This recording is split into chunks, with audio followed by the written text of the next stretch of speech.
अस्सलाम वालेकुम नाज़रीन, सियासत टीवी के प्राइम टाइम में आप सबका तहदीद से इस्तकबाल है। मैं हूं फरजान अहमद। सबसे पहले पेश है प्राइम टाइम की हेडलाइंस। कांग्रेस के सीनियर लीडर हिम्मत राव की अमित शाह पर सख्त तनकीद, कहा कोई हिंदू दहशतगर्द नहीं हो सकता वाला बयान अफसोसनाक। बीआरएस छोड़कर कांग्रेस में जाने वाले 10 एमएलए की नाअहली के मामले में अंदरून 3 महीने फैसला किया जाए। पार्टी हिराफ मामले में सुप्रीम कोर्ट ने तेलंगाना असम्बली के स्पीकर को दी अहम हिदायत। तेलंगाना हाईकोर्ट के 4 नए एडिशनल जजेस ने आज संभाल ली जिम्मेदारी। चीफ जस्टिस अमरीश कुमार सिंह ने दिलाया हलफ। मालेगांव में साल 2008 में हुए बम धमाकों के तमाम 7 मुलजिमीन को बरी करने का फैसला। मुंबई की खसूसी एनआई अदालत का हुक्मनामा। मजहब की बुनियाद पर दहशतगर्दी की गई, लेकिन जानबूझकर नाक़िस तहक़ीक़ात की गई। मालेगांव बम धमाका केस के फैसले पर हैदराबाद के रुकन पार्लियामेंट असद ओवैसी का शदीद रद्द-ए-अमल। अमरीकी हुकूमत की जानिब से 25% टैरिफ और बिहार वोटर लिस्ट समेत दीगर मामलात को लेकर अपोजिशन का एहतजाज। पार्लियामेंट के दोनों ऐवानों की कार्रवाई मुतासर। और जालिम इसराइली फ़ौज ने जनूबी और शुमाली गजा के मुख्तलिफ इलाकों में इमदाद के मुंतज़िर फ़लस्तीनी शहरियों पर की फायरिंग। कम से कम 30 फ़लस्तीनियों की शहादत, दर्जनों हुए ज़ख्मी। हेडलाइंस आपने देखी और पेश है खबरों की तफसीलात। शुरुआत करेंगे बड़ी खबरों से। कांग्रेस के सीनियर लीडर हिम्मत राव ने कहा कि अमित शाह का दावा कि कोई हिंदू दहशतगर्द नहीं हो सकता अफसोसनाक और काबिले मजम्मत बयान है। उन्होंने भी कहा कि दहशतगर्दी को किसी मजहब से जोड़ा नहीं जा सकता और मुसलमानों को बिलवास्ता तौर पर अमित शाह दहशतगर्दों के दायरे में खड़ा करने की कोशिशें कर रहे हैं, जिसकी हम सख्त मजम्मत करते हैं। Home minister of this country mister Amit Shah is saying that no Hindu is a terrorist. That means he is indirectly saying that all Muslims are terrorists. This is a very bad statement. Being a home minister of this country, here also they want to divide Hindu versus Muslim. Terrorism can come to anywhere. It is not one community. But he is indirectly saying that population of Hindu, nobody was terrorist. That means all Muslims are terrorists. He is giving such a picture. I am condemning this type of statement. You are dividing this country in the name of Hindu. This is not correct. As a home minister, you are home minister of the country. Everybody should take into one line. But you are dividing. All Muslims are terrorists. During this freedom movement, everybody was participated in freedom movement, Hindu, Muslim, Sikh, Isai. But today you are giving a new lesson you are giving. No Muslim, no Hindu was a terrorist. That means all Muslims are terrorists. As a secular person, I am condemning this type of statement. Party हिराफ मामले में supreme court ने Telangana assembly के speaker को हिदायत दी कि वह नाअहली के मामले में अंदरून 3 महीने फैसला करें। अदालत उज़्मा ने तेलंगाना हाईकोर्ट की डिवीजन बेंच के फैसले को मनसूख करते हुए हिदायत दी कि कांग्रेस में शामिल होने वाले बीआरएस के 10 अरकान असम्बली की नाअहली से मुताल्लिक़ दरखास्तों पर स्पीकर 3 महीने के अंदर फैसला करें। ये दरखास्तें बीआरएस लीडरान केटीआर, कौशिक रेड्डी और केपी विवेकानंद की ने दायर की थी, जिनमें असम्बली स्पीकर से नाअहली की दरखास्तों पर कार्रवाई की अपील की गई। चीफ जस्टिस बी आर गवाई ने कहा कि सियासी वफादारी बदलने के वाक़यात जमहूरियत के लिए ख़तरा हैं और स्पीकर जब 10वें शेड्यूल के तहत फैसला करते हैं तो आइनी तहफ़्फ़ुज़ के आमिल नहीं होते, बल्कि एक ट्रिब्यूनल की हैसियत से काम करते हैं, जिसके फैसले अदालती जाँच के दायरे में आते हैं। अदालत ने कहा कि हाईकोर्ट की डिवीज़न बेंच ने सिंगल जज के हुक्म में बिलावजह मुदाखलत की, हालांकि उस हुक्म में वक्त मुकर्रर करने जैसी कोई हिदायत शामिल नहीं थी। साबिक़ रियासती वज़ीर केटीआर ने सुप्रीम कोर्ट के फैसले का खैर मकदम किया और कहा कि चीफ जस्टिस का शुक्रिया जिन्होंने हमारे मौक़िफ़ की तायीद की और बेहतर फैसला सुनाया। केटीआर ने कहा कि चीफ जस्टिस के फैसले से साबित हुआ कि मुल्क में जमहूरियत की ताकत बरकरार है और हमारा मौक़िफ़ दुरुस्त साबित हुआ है। याद रहे कि सुप्रीम कोर्ट ने तेलंगाना असम्बली के स्पीकर को हिदायत दी कि वो नाअहली के मामले में 3 महीने में फैसले करें। बीआरएस के तमाम 10 अरकान असम्बली जो कि कांग्रेस में शामिल हुए, उनके सिलसिले में क़तई फैसला करने की हिदायत दी गई। बीआरएस के दीगर लीडरों ने भी सुप्रीम कोर्ट के आज के फैसले की भरपूर अंदाज में सताइश की है।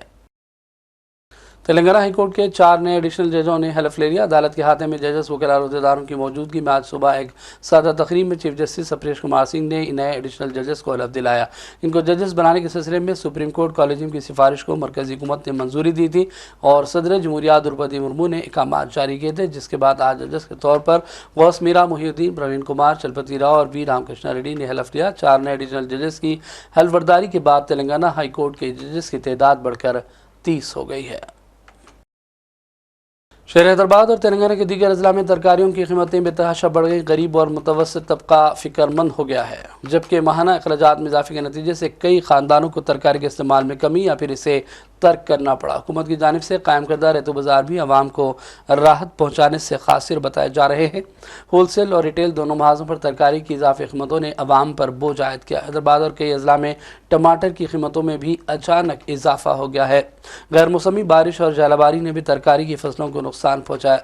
बताया गया है कि गर्मी की शिद्दत में इजाफे के नतीजे में तरकारी की पैदावार में कमी आई। तेलंगाना को आंध्र प्रदेश के चित्तूर, मदनपल्ली के अलावा महाराष्ट्र के औरंगाबाद और कर्नाटक के इलाकों से टमाटर मुंतकिल होता है। रिटेल मार्केट में हरी मिर्च की कीमत 120 रुपये फ़ी किलो हो गई। दीगर तरकारियों जैसे भिंडी, मुख्तलिफ फलियाँ और दीगर अक़साम की तरकारियों की कीमत भी 60 था 80 रुपये फ़ी किलो फ़रोख्त हो रही है। पत्ते वाली तरकारियों और कोतमीर पुदीना की कीमत भी बढ़ चुकी है। शहर हैदराबाद के मुजाफात से तेंदुए को पकड़ लिया गया। मुख्तलिफ इलाकों गंडीपेट, मोइनाबाद और शेखपेट मंडल में आवाम को कई दिनों से तेंदुआ खौफजदा कर रहा था, जो आखिरकार महकमा जंगलात के जाल में फंसा। गुज़श्ता तकरीबन 20 दिनों से ये मुख्तलिफ मुकामात पर घूम रहा था और आज ये खसूसी पिंजरे में बंद हो गया। पिंजरे में इसके दाखिल होते ही मुकामी अवाम ने सुकून की सांस ली। महकमा जंगलात के अहदेदारों ने कहा कि तेंदुए को नेहरू ज़ू पार्क मुंतकिल किया गया। ये भी वाज़ेह किया गया कि तेंदुए को बग़ैर किसी नुकसान के पकड़ने के लिए तमाम तर एहतियात बरती गई। मुंबई की खसूसी एनआई अदालत ने आज मालेगांव में साल 2008 में हुए बम धमाकों के तमाम 7 मुलजिमीन को बाइज्जत बरी करने का फैसला किया। बरी किए जाने वालों में बीजेपी की साबिक़ रुकन पार्लिमान साध्वी प्रज्ञा सिंह ठाकुर, हिंदुस्तानी फौज के साबिक़ अफसर कर्नल पुरोहित समेत दीगर मुलजिमीन शामिल हैं। 17 बरसों बाद खसूसी एनआई अदालत के जज के लाहौटी ने आज अदालत में अपना हतमी फैसला जाहिर किया और कहा कि शक की बुनियाद पर सज़ा नहीं दी जा सकती और यूपीए लागू नहीं हो सकता। जाँच एजेंसियों की कारकर्दगी पर सवाल उठाते हुए तमाम सबूतों को नाकाबिल एतबार करार दे दिया गया। अदालत ने तमाम मुलजिमों को बाइज्जत बरी करने के अहकामात जारी किए। हैदराबाद के रुकन पार्लियामेंट असद ओवैसी ने मालेगांव बम धमाका केस के फैसले पर सख्त रद्दमल जाहिर किया और कहा कि इस हमले में 6 नमाजी शहीद और दर्जनों जख्मी हुए थे, लेकिन तमाम मुलजिमीन को बरी किया गया। ये मजहब की बुनियाद पर दहशतगर्दी थी, लेकिन नाक़िस तहक़ीक़ात की गई। असद ओवैसी ने कहा कि साबिक़ प्रोसिक्यूटर के मामला और दीगर मामलात पर जाँच के दौरान इंसाफ पर मबनी फैसले की ज़रूरत थी, लेकिन ये इंसाफ नहीं हो सकता। भाई 2006 का बॉम्ब ब्लास्ट मालेगांव का 2 हुए, 2006, 2008। 2006 में आपने मुसलमानों को पकड़कर खूब पीटा, मारा, वो डिस्चार्ज हो गए। किसने किया वो? अब 2008 का ब्लास्ट फिर किसने किया? और तीसरा ये याद रखिए कि अगर साध्वी प्रज्ञा ठाकुर की मोटरसाइकिल पर ही वो बॉम्ब रखा गया RDX मिलिट्री ग्रेड, और NIA ने कहा कि उनके पास नहीं था, वो 2 लोगों के पास था, रामजी कलसांगरे जो अभी तक गायब हैं। तो फिर ये हमको समझ में नहीं आ रहा। फिर मुंबई में जो ब्लास्ट हुआ था 1991 में, उसमें भी एक महिला के नाम पर एक वो गाड़ी थी, क्या बोलते हैं आपकी, मारुति वैन थी, जिसको ना चलाने आता था, उसको आपने कन्विक्शन दे दिया। ये हमको समझ में नहीं आ रहा। 2016 में रोहिणी सालियान ने क्या कहा था? मैंने नहीं कहा कि उन पर प्रेशर डाला गया कि वो सौंप जाए उसके ऊपर। फिर 2017 में चार्जशीट में NIA डालती है, साध्वी प्रज्ञा ठाकुर का नाम नहीं था उसमें। तो ये सब जो चीजें हो रही है, इसका अकाउंटेबल कौन है? समझौता ब्लास्ट किसने किया नहीं मालूम, मक्का मस्जिद का ब्लास्ट किसने किया नहीं मालूम, मुंबई ट्रेन ब्लास्ट किसने किया नहीं मालूम, 2006 मालेगांव किसने किया नहीं मालूम, 2008 किसने किया नहीं मालूम। तो फिर कौन है? अगर वाकई में जिन लोगों ने ये किया है वो तो खुले फिर रहे हैं। फिर हम मोटा मोटा सवाल यही कर रहे हैं कि क्या मोदी सरकार, क्या महाराष्ट्र की सरकार सुप्रीम कोर्ट जाकर इस जजमेंट पर स्टे लगाएगी, नहीं लगाएगी? आतंकवाद से मुकाबला करने का दोहरा रवैया नहीं हो सकता। और जो मरने वालों का क्लोजर नहीं हुआ, चाहे वो मुंबई ट्रेन ब्लास्ट हो, चाहे समझौता हो, मालेगांव 2006 हो, मालेगांव 2008 हो, मक्का मस्जिद हो, अजमेर ब्लास्ट हो, इसका क्लोजर नहीं हुआ पीड़ित परिवार के लिए जो अपने रिश्तेदारों को, अपने लव वंस को खोए हैं। कांग्रेस के रुकन पार्लियामेंट इमरान प्रतापगढ़ी ने भी कहा कि किसी मजहब को निशाना बनाकर दहशतगर्दी करार देना काबिल मजम्मत है। दूसरी जानिब उन्होंने मालेगांव के इस फैसला समेत दीगर उमूर पर भी मीडिया से बातचीत की। आइए देखते हैं इमरान प्रतापगढ़ी का ये बयान। सबसे पहली बात तो ये जो शब्द है, धर्म आतंकवाद का नहीं होता, कांग्रेस पार्टी पहले दिन से कह रही है। ये जो शब्द गढ़ा गया, ये शब्द गढ़ा किसने? तत्कालीन गृह सचिव आरके सिंह ने। आरके सिंह को 10 साल मंत्री और सांसद बना करके भारतीय जनता पार्टी ने अपने साथ बिठा के रखा, एनडीए की गवर्नमेंट में रखा, मोदी जी की कैबिनेट का हिस्सा रखा। तो क्या ये उस शब्द को गढ़ने का रिवार्ड था भारतीय जनता पार्टी द्वारा? पहली बात। दूसरी महत्वपूर्ण बात यह कि यह फैसला है, न्याय नहीं है। इतने लोग मारे गए, ब्लास्ट हुआ, निर्दोष लोग मारे गए, और जिन्होंने पकड़ा महाराष्ट्र एटीएस के वो जांबाज, वो खुद इस देश के लिए अपनी जान कुर्बान कर गए मुंबई अटैक के दौरान।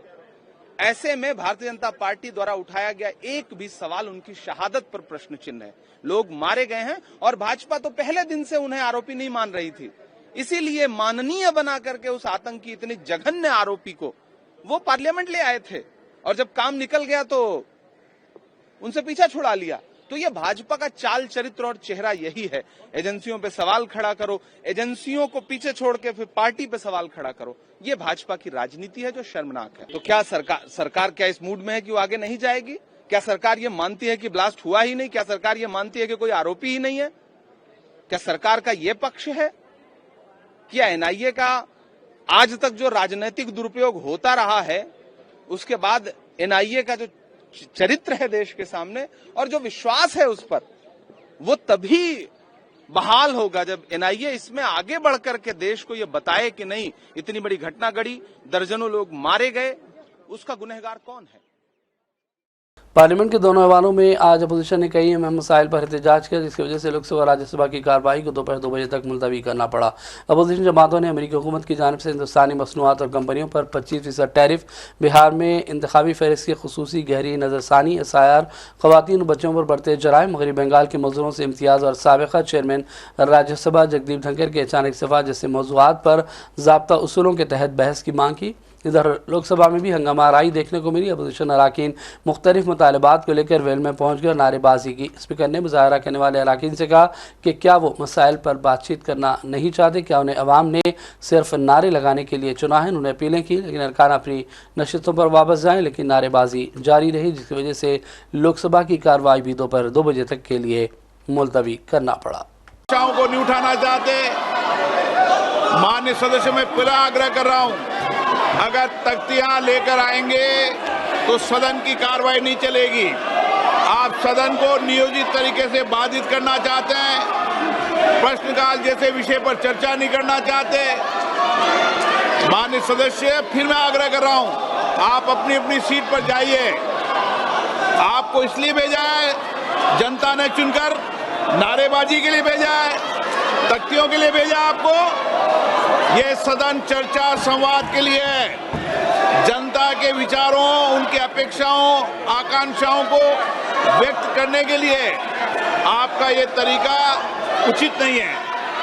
आप लाखों लोगों से चुनकर आते हैं, अपने कार्य व्यवहार को, आचरण को ठीक करिए। दुनिया देख रही है आपको, आपके मतदाता आपको देख रहे हैं। फिर मैं आग्रह कर रहा हूं, आप अपनी अपनी सीट पर बैठे, तख्तियां हटाएं, सदन की कार्रवाई। कांग्रेस के साबिक सदर राहुल गांधी ने अमेरिकी सदर डोनाल्ड ट्रंप की हिंद मुखालिफ पॉलिसियों पर तनकीदें की। उन्होंने कहा कि ट्रंप जो बोलेंगे वही मोदी करने वाले हैं। हालांकि वज़ीर-ए-आज़म मोदी उन्हें अपना दोस्त करार देते रहे हैं, लेकिन अमेरिका ने हिंदुस्तान पर 25% टैरिफ भी लगा दिया है। आइए देखते हैं राहुल गांधी का ये बयान। And the finance minister. Everybody knows that the Indian economy is a dead economy. I'm glad that President Trump has stated a fact. What more do you, why are you asking this question? लेकिन 25% tariff लगाया plus penalty भी लगा दी Rahul ji. It is a dead economy. Are you people not aware of this?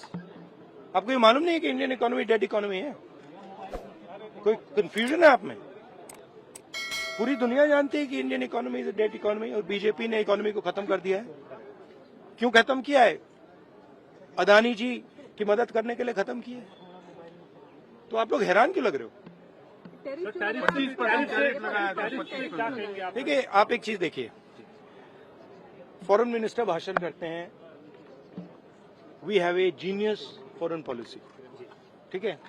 एक तरफ America आपको गाली दे रहा है, दूसरी तरफ चाइना आपके पीछे पड़ा हुआ है, तीसरी तरफ जब आप पूरी दुनिया में डेलीगेशन भेजते हैं तो पाकिस्तान को एक भी देश कंडेम नहीं करता है।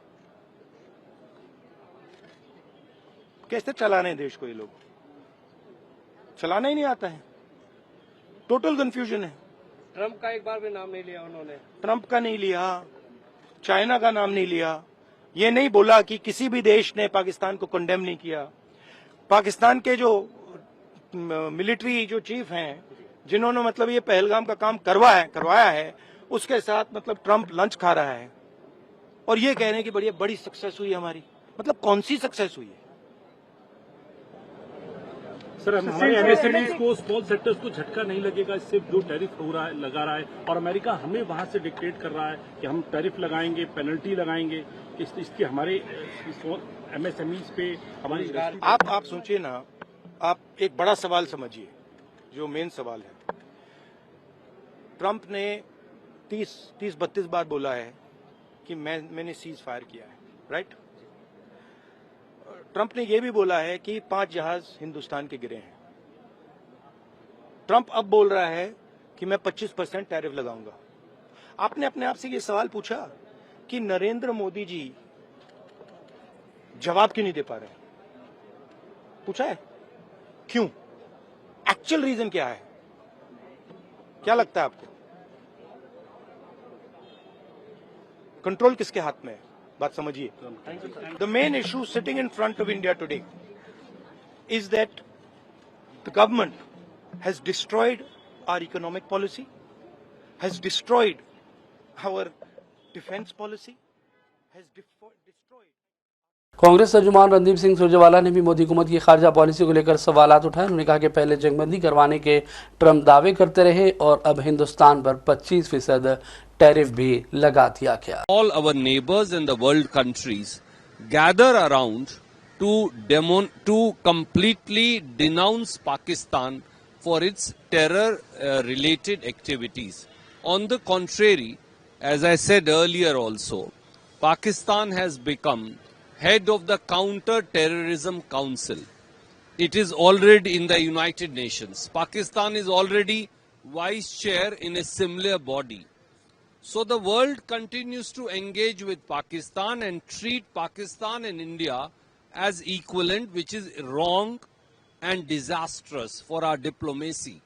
For India is a peace-loving nuclear nation standing in the Committee of Nations as a forward-looking nation vis-a-vis a terror factory of the world, which is Pakistan. So this is an abject and absolute failure of Prime Minister Modi and his government by blaming Pandit Jawaharlal Nehru. It cannot be undone. We only ask 3 questions from him. Number 1, let Prime Minister of India, Shri Narendra Modi, come forward and say that President Trump is a liar. Number 2, let Prime Minister Modi say and controvert President Trump that the ceasefire with Pakistan was not pushed through on account of trade by President Trump and was entered into otherwise. Yesterday in Rajya Sabha, the External Affairs Minister admitted that there was conversation from other countries. We asked him and he got calls. So we asked them, who gave you a call?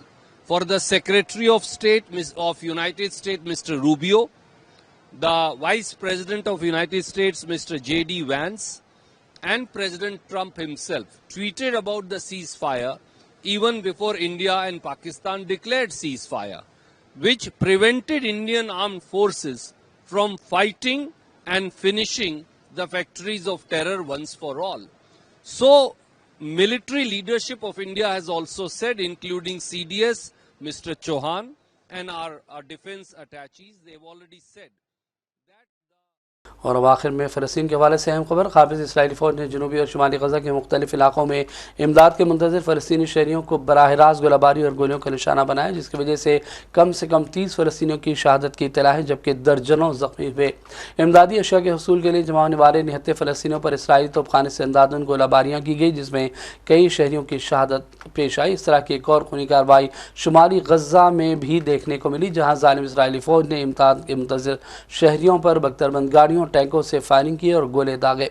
इस वाक़े में 30 से ज़्यादा फ़लस्तीनी शहीद और दीगर कई ज़ख्मी हुए। काबिज़ इसराइल ने इमदाद को भी फ़लस्तीनियों के ख़िलाफ़ एक हथियार बना दिया है, जहाँ मदद के तलबगार निहत्त इंसानों को जानबूझकर ज़ालिम इसराइल हमलों का निशाना बना रहा है।